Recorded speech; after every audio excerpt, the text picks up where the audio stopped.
Edith Wharton was one of the most successful American writers of her generation. She was born into wealth. She moved through elite society with ease. She understood power, taste, and hierarchy better than almost anyone around her. She would go on to win the Pulitzer Prize. She would be read, quoted, studied, and remembered. And yet, for years, her life was quietly bleeding money. Not because of gambling, not because of scandal, not because of carelessness, but because of a house she designed with extraordinary intelligence, a house admired for its beauty, balance, and restraint, a house that reflected everything she believed about order and civilization, and a house that slowly, relentlessly ruined her finances. This is not a story about a foolish decision made by an ignorant person. It is a story about how good taste can become a trap, about how ambition hides inside reasonable dreams, and about how success, when combined with control, can turn into something quietly destructive. Because the most dangerous mistakes are rarely dramatic. They look sensible, they look cultured, they look like progress. And by the time they reveal their true cost, you are already living inside them. If you enjoy stories about ambition, beauty, and the hidden price of legacy, consider subscribing. This channel explores moments where success doesn't collapse loudly, but erodes slowly behind elegance and good intentions. Now, to understand how a house could undo someone like Edith Wharton, we first have to understand who she was. Because Edith Wharton was not naive, she was not reckless, and she was certainly not unintelligent. She was trained from childhood to observe. Born in 1862 into an old New York family, Wharton grew up surrounded by money, manners, and unspoken rules. Her world was one of inherited wealth, rigid social codes, and carefully managed appearances. She learned early that taste was not decoration. Taste was power. What you wore, where you lived, how your rooms were arranged, who you invited inside. All of it signaled status. And Edith Wharton absorbed this lesson deeply. But unlike many around her, she was not content to simply participate in this world. She wanted to understand it. She read obsessively. She studied architecture, design, literature, and history. She noticed how space shaped behavior, how rooms dictated movement, how houses enforced hierarchy, how architecture encoded values. Long before she became famous as a novelist, Wharton was already thinking like a structural analyst of society. Writing, for her, was an extension of that instinct. Her novels were not sentimental. They were precise, controlled, almost architectural in their construction. She dissected social rituals the way an architect studies load-bearing walls. Remove the wrong support, and the entire structure collapses. By the early 1900s, Wharton was successful, not only critically, but financially. Her books sold. Her reputation grew. She traveled frequently to Europe, absorbing classical design, symmetry, proportion. And gradually, an idea began to harden into conviction. She did not just want to write about order and beauty. She wanted to live inside it. To Edith Wharton, a house was not shelter. It was a moral statement. American homes, she believed, were chaotic, over-decorated, pretending at grandeur without understanding restraint. European architecture, by contrast, represented discipline, balance, a respect for tradition and structure. In 1897, she co-authored The Decoration of Houses, a book that criticized excess and promoted clarity, proportion, and purpose in interior design. This was not a hobby project. It was a manifesto, and it revealed something important. Wharton believed that if space was designed correctly, life itself would fall into order. That belief would change everything. Because once you see architecture as a form of control, once you believe that beauty can discipline chaos, the desire to create your own perfect space becomes almost irresistible. At first, the idea of building a house seemed natural, reasonable. After all, she had the knowledge, she had the income, she had the taste, and perhaps most dangerously of all, she had the confidence that came from being right so often. What she could not yet see was that architecture, unlike literature, does not forgive revisions. A sentence can be rewritten, a chapter can be cut, but a house demands commitment. And once you step inside it, it begins to shape you in return. By the time Edith Wharton began planning her ideal home, she believed she was making a careful, intelligent choice. In reality, she was laying the foundation for a mistake that would take years to fully reveal itself. And when it finally did, the cost would not be measured only in money. By the time Edith Wharton seriously began thinking about building her own house, the idea no longer felt like a desire. It felt like a conclusion. She had spent years criticizing American interiors for their excess and confusion. She had written, lectured, and advised others on how space should function. She had walked through European villas and country estates, absorbing centuries of architectural discipline. To not build her own house would have felt like a contradiction, and Edith Wharton did not tolerate contradictions easily. For her, architecture was not about luxury, it was about correctness.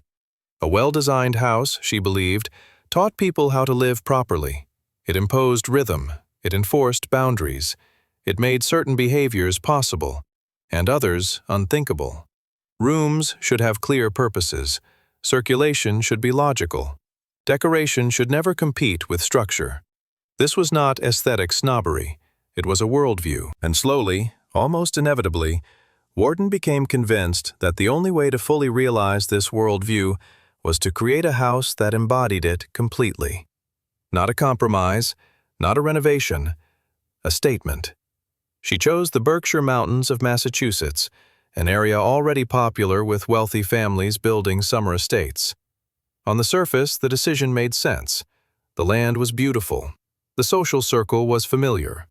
The setting offered distance from New York without isolation. But more importantly, it offered something else.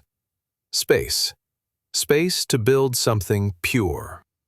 Wharton approached the project not like a homeowner, but like an author outlining a final draft. Every decision mattered. Every line had to justify itself. She collaborated closely with architects, rejecting anything that felt ornamental without purpose. She insisted on symmetry, on classical proportions, on restraint. This house would not shout its wealth. It would demonstrate intelligence. The result was the Mount, a grand yet controlled estate inspired by European neoclassical design. Balanced, orderly, quietly authoritative. From the outside, it looked composed, almost severe. From the inside, every room flowed logically into the next. Nothing was accidental, nothing was impulsive. And that was precisely the problem. Because when a house is designed as an ideal, it leaves no room for reality. The Mount required staff, it required maintenance, it required constant attention to preserve the exact balance Wharton valued so deeply. But at the time, these were abstract considerations. On paper, the costs seemed manageable. Her writing income was strong. Her investments appeared stable. More importantly, she believed she was building efficiently. After all, wasn't excess the real enemy? Yet this confidence masked a deeper misunderstanding. Wharton was brilliant at evaluating form. She was far less interested in evaluating long-term function. The house was optimized for beauty, hierarchy, and correctness, not flexibility. It assumed permanence. It assumed uninterrupted income. It assumed physical stamina. It assumed a stable personal life. In other words, it assumed that Edith Wharton herself would never change. Construction moved forward. As the walls rose and the rooms took shape, the project became more than a home. It became proof. Proof that Wharton's ideas were not merely theoretical. Proof that she could translate philosophy into stone, wood, and space. Visitors admired the result. Architectural circles praised its restraint. Friends commented on its elegance. And with every compliment, Wharton felt validated. What she did not feel was fear. Because fear requires uncertainty. And to Edith Wharton, this house felt inevitable. Yet inevitability is dangerous. It discourages recalculation. It quiets doubt. It reframes warning signs as temporary inconveniences. Small costs were dismissed as necessary investments. Early overruns were rationalized as one-time expenses. Maintenance was seen as the price of integrity. After all, compromise would have meant lowering standards, and lowering standards to Wharton felt like moral failure. But architecture does not negotiate. A house does not care about your principles. It only cares about what it requires to continue existing as designed. The Mount was beautiful, and beauty, when it demands constant preservation, becomes expensive. Not immediately, not dramatically, but steadily, unforgivingly. By the time Edith Wharton moved in, she believed she had achieved something rare, a home that fully reflected her values. What she had actually done was lock those values into a physical form that would resist adaptation, a form that would soon begin asking for more than admiration, more money, more energy, more compromise, and it would never stop asking. Living inside the Mount felt, at first, like confirmation. The house worked exactly as Edith Wharton had imagined it would. Rooms guided behavior, spaces enforced rhythm. Nothing felt accidental or excessive. Guests moved through the house in predictable patterns. Conversations unfolded where they were meant to unfold. Silence existed where silence was appropriate. For Wharton, this was deeply satisfying. The house did not merely shelter her life, it organized it. But architecture, unlike ideas, never remains abstract for long. Very quickly, the Mount began to reveal what it demanded in return. The first costs were obvious, but manageable. Staff had to be hired. Grounds needed constant care. Interiors required maintenance to preserve their careful balance. None of this was surprising. What was surprising was how little flexibility the house allowed. Because every system was interconnected, a change in one area created consequences elsewhere. Simplifying one element disrupted the harmony of another. This made adaptation difficult, emotionally and practically. Reducing staff, for example, did not simply save money. It altered the entire functioning of the house. Rooms went unused, movement patterns broke down. The house felt wrong. And when a house designed for order begins to feel wrong, the impulse is not to reduce it, it is to fix it. Repairs followed repairs, adjustments followed adjustments, each one justified, each one necessary. But together they formed a pattern. Expenses did not spike, they accumulated. Season after season, the house required attention. Heating such a large, carefully proportioned structure was costly. Preserving materials chosen for beauty rather than durability demanded expertise. Landscaping alone was a constant, ongoing expense. And yet, none of these costs appeared catastrophic in isolation. That was the danger. The Mount was not draining Wharton's finances in a dramatic way. It was draining them quietly, predictably, like a fixed monthly obligation that never decreased. At the same time, Wharton's life outside the house was changing. Her marriage was strained. Her health fluctuated. Her writing income, while still significant, was not infinite. But the house assumed stability. It assumed presence. It assumed consistency. It assumed that Wharton would always be able to live exactly as she had planned. When reality began to diverge from that assumption, friction emerged. Spending more time away from the Mount did not reduce its costs. In fact, absence often increased them. A house left unattended deteriorates faster. Staff still needed supervision. Repairs still arrived. The house demanded commitment, whether or not Wharton was there to enjoy it. At this point, many people would have questioned the arrangement. But questioning the Mount meant questioning something deeper. It meant questioning the belief that beauty, once achieved, would justify its own existence. For Edith Wharton, this was not a practical issue. It was a philosophical one. To admit that the house was unsustainable would have meant admitting that her vision, her discipline, her restraint, her certainty, had limits. And that was a much higher price than money. So she adjusted elsewhere. She traveled more. She worked harder. She absorbed the pressure quietly. The Mount remained intact, outwardly successful, architecturally admired, socially impressive. But underneath, it had begun to function less like a home and more like an obligation, a structure that required continuous financial and emotional reinforcement. Still, the most dangerous phase had not yet arrived, because as long as income continued, the problem could be postponed. And postponement has a way of feeling like control. But eventually, the balance would shift. Not with a single crisis, not with a dramatic collapse, but with the slow realization that the house was no longer serving Wharton's life. Her life was serving the house. And once that reversal happens, it is almost impossible to undo cleanly. Because by then, the costs are no longer theoretical. They are embedded in the walls, in the routines, in the identity of the person who built them. By the time Edith Wharton began to sense this truth, the Mount had already become something she could not simply walk away from, and the longer she stayed, the more expensive leaving would become. There is a moment in every long mistake when awareness begins to form, not as panic, not as certainty, but as discomfort. For Edith Wharton, that discomfort arrived quietly. It appeared in calculations she postponed, in letters she delayed answering, in decisions she framed as temporary.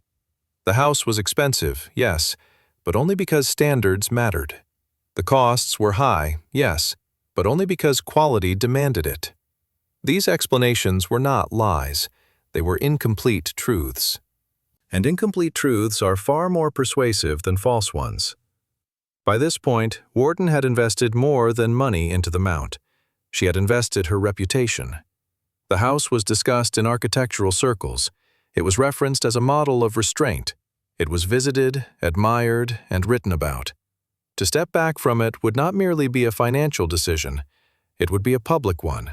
And public reversals are difficult for people whose authority is built on certainty. Every year she remained, the sunk costs deepened. Not just in maintenance and staff, but in identity. Edith Wharton was the woman who understood houses, who criticized American excess, who advocated disciplined beauty. If she could not sustain her own creation, what did that imply? So the logic subtly shifted. The house was no longer something to evaluate, it was something to defend. Financial strain became a private inconvenience rather than a structural problem. Stress was reframed as the price of excellence. Doubt was treated as a failure of endurance rather than evidence. This is the hidden danger of sunk cost. It does not trap you by force, it traps you by dignity. Walking away begins to feel like self-betrayal, and for someone like Wharton, controlled, analytical, deeply invested in coherence, inconsistency was intolerable. So she endured. She adjusted her lifestyle to accommodate the house rather than the other way around. She absorbed the pressure quietly, believing that discipline would eventually restore balance. But discipline cannot overcome arithmetic. The Mount's costs did not respond to resolve. They responded only to reduction. And reduction was exactly what Wharton resisted. There was also another, subtler factor at work. The house represented control in a life that was increasingly unstable. Her marriage was deteriorating. Personal relationships were strained. The world around her was changing faster than she liked. Inside the Mount, order still existed. Walls did not argue. Proportions did not disappoint. Design obeyed rules.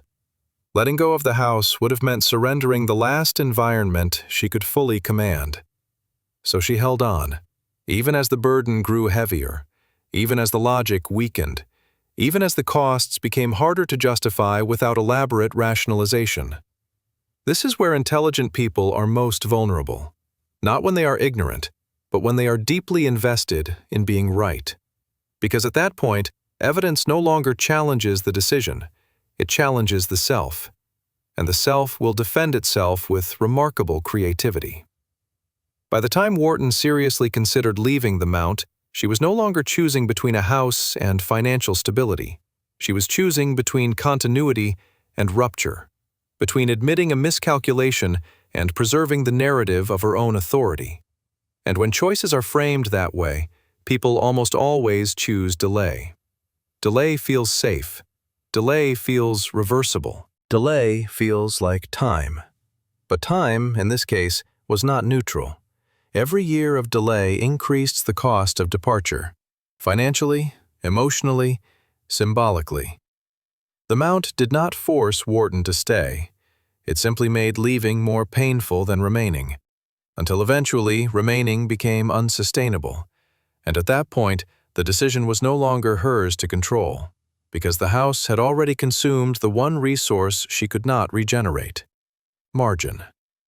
There was no single moment when Edith Wharton's finances collapsed, no dramatic confrontation, no public scandal, no sudden ruin.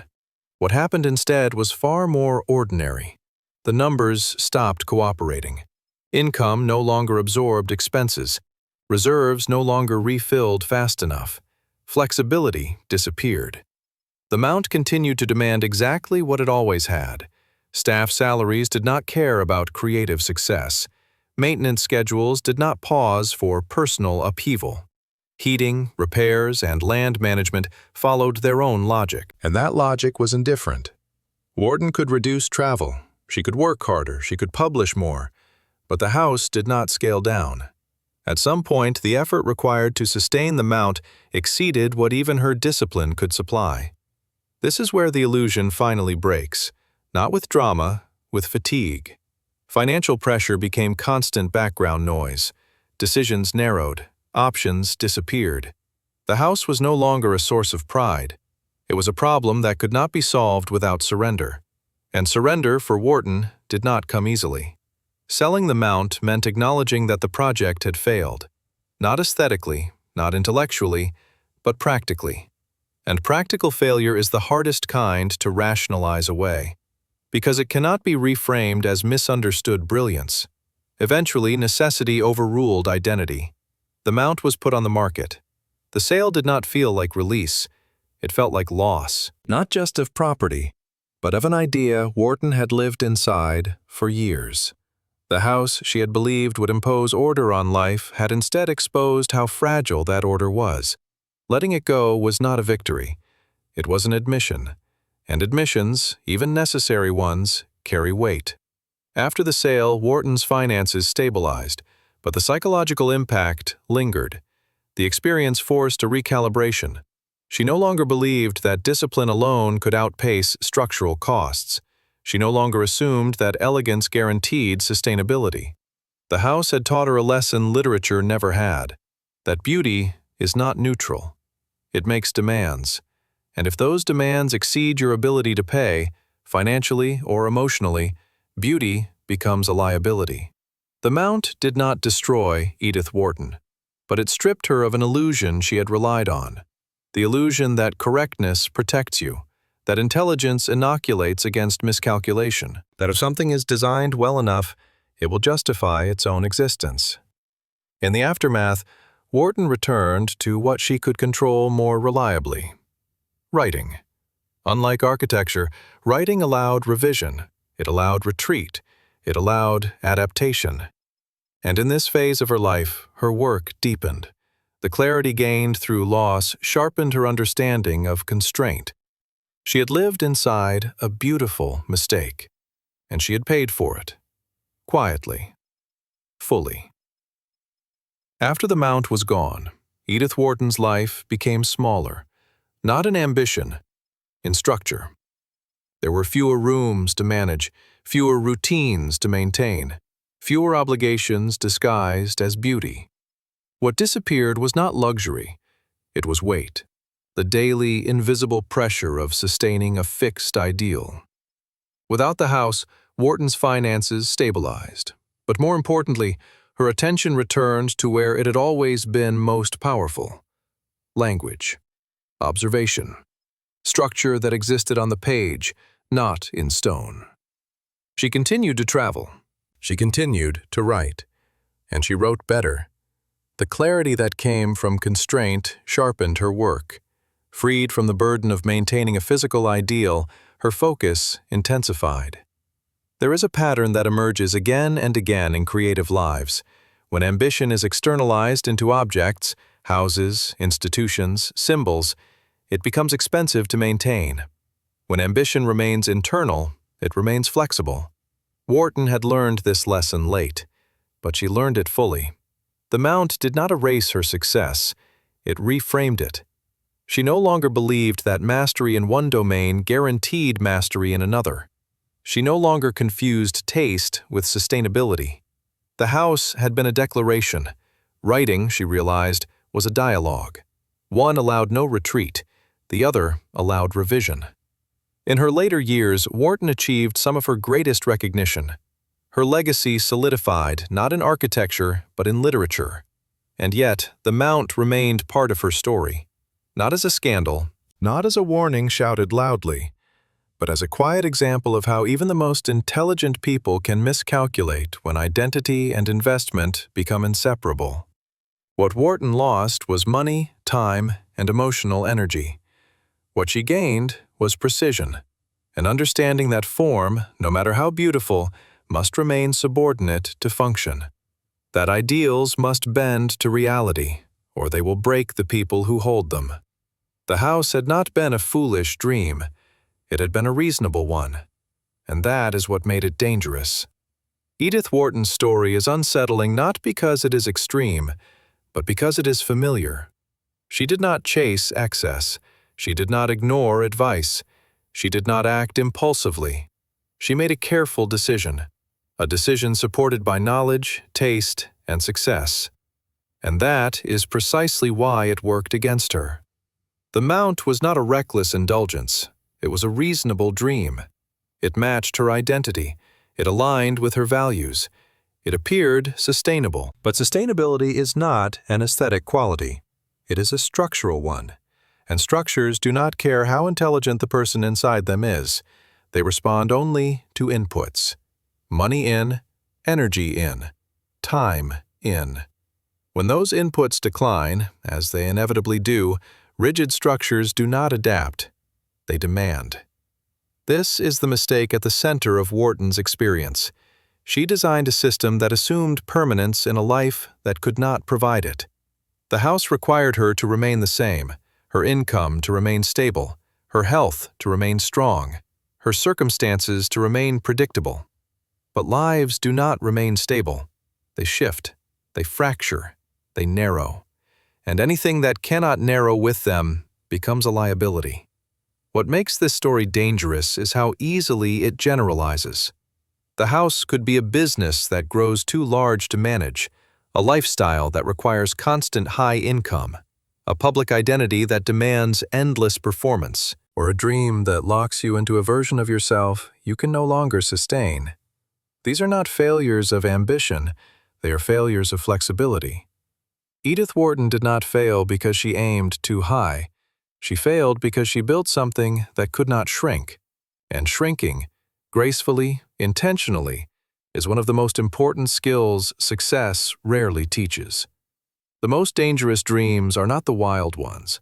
They are the ones that look correct, the ones that feel earned, the ones that seem to complete the story of who you believe yourself to be. Because once you live inside them, leaving feels like erasing yourself. And by the time the cost becomes undeniable, the structure is already built. This is why Wharton's story matters, not as a cautionary tale against beauty, but as a warning about confusing beauty with resilience. If this story made you rethink ambition, success, or the hidden cost of maintaining an ideal, then this channel is for you. Here, we explore the quiet failures behind impressive lives, the structural mistakes smart people make, and the price of building things that cannot adapt. If you'd like more stories like this, consider subscribing, not for motivation, but for clarity, because understanding the cost of a dream is often the only way to decide whether it's worth building at all.